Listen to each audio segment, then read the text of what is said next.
Ako hindi ho ako marunong ano, hindi ho ako magaling, umano diyan, eh, tumingin kung totoo o hindi, eh, 'no. Peluka ho?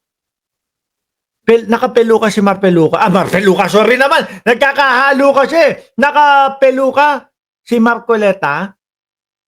Sorry, no, hindi ko sadya yun. The honor of asking the question. Even if it's a repetition of what was asked Mr. Chair, earlier. what rule did my Point of order, repetition. question violate? May I appeal to our colleagues, magrespetuhan tayo. Kung tiyempo nyo naman, pwede kayong magtanong. I gave that preliminary question because I'm moving to the next question. This is a point. Ayan, sisigawan ka na. 'Di ba? Sabi, ayan, pati pala si Simply Toki, si Sir, sabi niya parang peluka yung buhok niya. Ay, Marcoleta. Na nakapeluka kung sakali, no? Di ko alam, mga kababayan. Sabi niyo mukha eh. Nagkagulo yung mag-ama na yan, sabi ni Luis Argabuyo. Of order. Magkaulo. What law did I violate in asking a question, Mr. Chair? Hindi na po ba ako pwedeng magtanong? I'm making the. Kailangan ba yung tanong ko, ipaalam ko kay Congressman Marcoleta? Binanggit ko lang po na natanong na po kasi ni Congressman Erice yung pong. Wala lang, makapanggulo lang, wala lang, makapang-ano lang, makapangupal lang, mga bossing. Sabi ni Duka, certified epal din, like father, like son. Nasermon ang batang peluka Marcoleta. Ikaw talaga, Sir Simple Tokis, ano? Tuloy, madam. Katanungan ng ating. That's why, Mr. Mababatas. Chair, I mentioned that my questions is in line with the question of Congressman Erice. That's why I'm setting the premise. Correct. Isaset niya, no? Upang sa ganun, malaman ng lahat na ito ay karuktong nung kay Erice.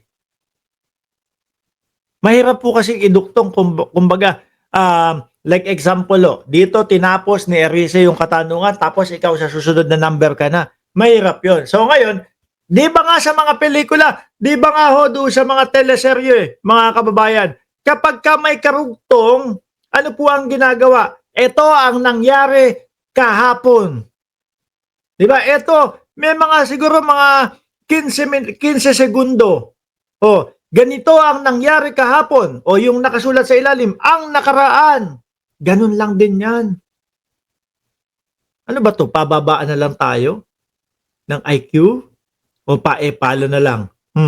Let's move forward, Mr. Chair. Sayang ang oras na Correct. hinihinto natin ang investigasyon na ito. If the premise was laid already, why do we have to repeat it? Because Kulit din pala to, no? ang kulit din ni Lassie. Si Lassie. Ang kulit din ni Marcoleta. Mr. Chair, I have my time. I'm laying down my premisses of ano po ba ang kinakatakutan ni Congressman Ayun. Marcoleta sa mga katanungan ko? Hindi, ang ginagawa niya lang, ubusin ko oras nito. No, akala niya, papayagan sa Congress na, sige, ganito, magtanong ka na magtanong habang umaandar yung oras ni Garin. Magtanong ka na magtanong, okay, hindi ho. Ibinalik din ho yung oras kasi alam nila, mali yung estilo ni Marcoleta. Wala po. Wala Let me po. proceed, Mr. Chair. Wala naman pala. Kupal ka lang, ano ka lang, epal ka lang. Po natin It's my time. mag-forward. Kailangan itirin po natin ang oras. Ayan di ba? Makulit. Sabi ni J. Cash, kulit ni Marpeluca. Time in Garin. Time niya na. Tuloy. Po ba? Oras ko po ang kinakain ng mga tanong ko. And Mr. Chair, may I move that my time be sent back to point zero. Yes, let the Deputy Speaker proceed, please. Thank you. The Chair has ruled. Pwede ba wag tayong boboto yung mga kakupal-kupal lang, yung mga paepal-epal lang? Ano yung tapos yung mga pang-anuhan lang? Tipo bang pang-chismisan lang? Meron pong binabayaran na vlogger, 7,000 po. 7,000? Putik na yan. 7,000 daw. No? Sino ang source mo niyan? Yung kaibigan ko po, nasabi lang. Yung mga tipong gano'n, mga pang-chismisan lang, alisin na nga natin to. Nakakabwisit lang yung pagmumuka, mga bossing Naku! Magagalit. Baka magalit sa akin to. Kagaya ho nung kay Vice Ganda, nagalit? Di ba? Nagalit. Oh. Kagaya nung ganito. Oh, nakakatawa daw yung pagmumukha ko. Sabi pa nung tatay niya, wag tayong balat sibuyas. Oh, nung naging nung nandun na, ayun ho, iyakin pala. Anyway, mga bossing, alisin ko na ho yan, pang mga pa lang ho natin yan, pang appetizer lang ho natin yung mga yan, mga kababayan. Ngayon, nakakabwisit talaga, sabi ni Enrico Mitra. Sabi ni Sonia Vargas, sana talaga may makulong, di pa nila makukutkot sa Senado kung di bumahap. O ngayon mga bossing, pipili na naman ako doon sa video natin. No? Nako, ito yung Ben Tulfo. Marcoleta din ito eh. Usapin naman natin ng isa sa mga Marcoleta din ho ito, mga kababayan eh. No, inirereklamo yung ginagawang hearing ni Marcoleta doon sa Senado ni Ben Tulfo. Kesyo daw kung ano-ano kung ano-ano lang. pinangalanan ni Senador Pero mga boss, napanood ko yung hearing ni Marcoleta sa Senado. Ang gulo. Putrages na yan. No, hindi alam kung sino yung mga uunahin eh. Kaya nga nagwala din si Senator Rapi Tulfo eh. Mr. Chair, anak ng tinapa, mag-impair ka naman. Bias eh. Uminit ulo ni Marcoleta doon. Bias eh. Ako, 2 tanong. Sila, anli tanong. Anli tanong ho, yung mga senador ni Duterte. Yun po, no?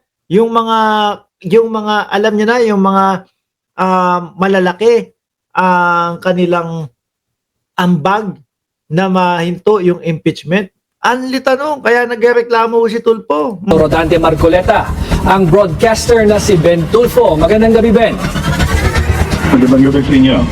Ay, diretsahang tanong na sa'yo, Ben, no? May Pero ang tanong sa'yo, Ben, nakapelo ka ba si Marcoleta o hindi?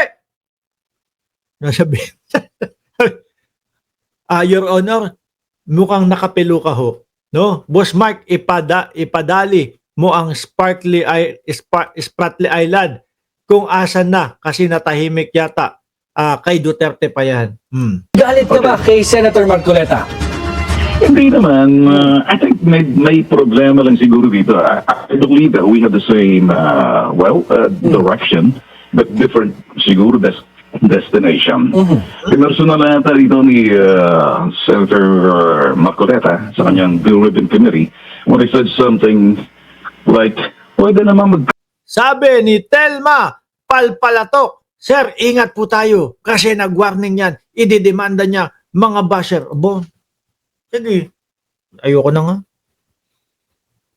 Ayoko na. Hindi na ako magsasalita. Ayoko na, Marcoleta. No?